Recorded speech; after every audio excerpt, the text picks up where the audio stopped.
Just a quick word before we move on Andrew Bridgen getting himself in a right pickle yesterday. Yeah, I mean, these comments comparing the vaccine rollout to the Holocaust are unhinged and offensive.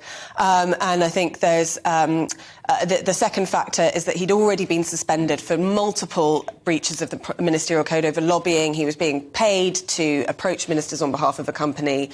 And, you know, frankly, this is the last thing that the party needs is people like him again, contaminating the brand. And, as I say, the issue of anti-Semitism has been so toxic for Labour that the Conservative Party cannot afford to have the same thing infect itself. So I think absolutely the right thing to withdraw the whip. It's obviously up to them whether they let him stand at the next election. But I make a prediction.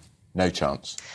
I think that would be the wisest course. He's a backbench malcontent who's been critical of every single Tory leader. Yes. And they'll think, good, this is the way to get rid of him. And it's just the latest in a series of scandals. You know, it just feels like the whole party... not that, obviously, it's a minority, but it just, you know, it can't afford to have these kind of scandals day after day.